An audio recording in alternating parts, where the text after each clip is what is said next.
dad was a machinist and my mother was a nurse until she had me, and then she stopped and she was a mom and a housewife. Parents took good care of me and my other brothers and sisters. Nobody got beat up. Nobody got really too abused in our family in any way particularly. Spent a lot of time with us, took us to museums, took us to concerts. Even though they didn't have a lot of money, they were very blue-collar people. Read to us, worked on our homework with us, played games with us, wrestled with us, went camping with us. That's pretty neat.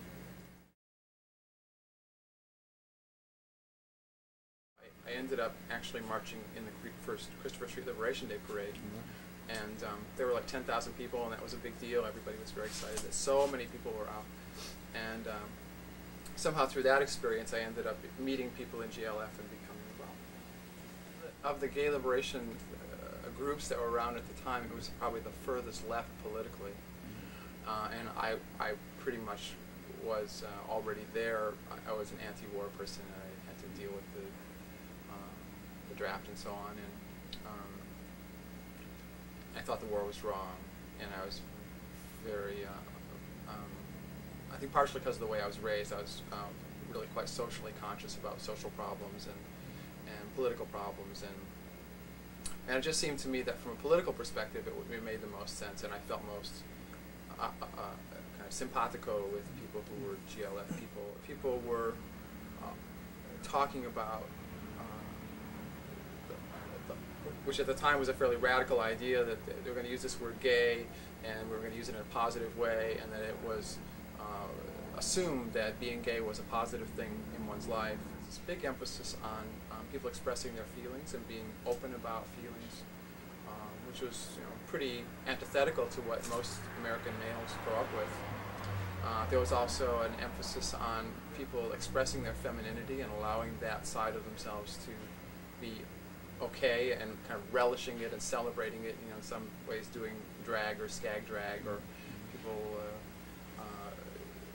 doing things that are typically done more by women, sewing, crocheting, people wearing dresses as opposed to wearing pants. I can remember at one point it was a big deal to have an earring. People thought it was like politically correct to have an ear pierced.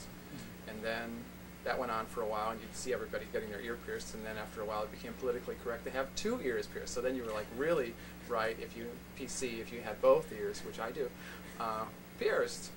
And so there were these ways that people kind of pushed out these boundaries of what it was to be a gay male. So I think that a lot of who I am and how I feel about my sexual orientation and being a gay man comes from being around people and having these experiences where we explored some of those issues pretty deeply, I think. I don't know who I would have been exactly as a gay man if I hadn't had that experience. Mostly, I said to you yesterday, I don't know that I did so much for GLF as it did for me. At the moment, I teach piano, and I work at a place called Our House of Portland, taking care of people who have AIDS and who are dying.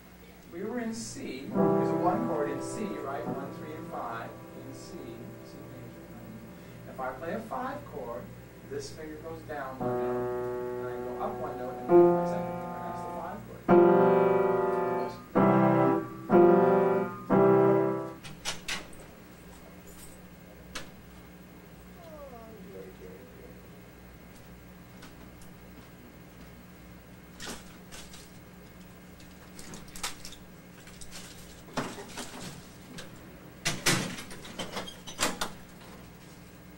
Nice pill for you.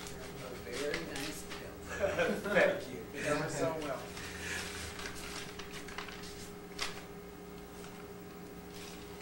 I live with my partner Paul, and with Pogo and Daisy, with our 2 dogs, and have a relatively good life.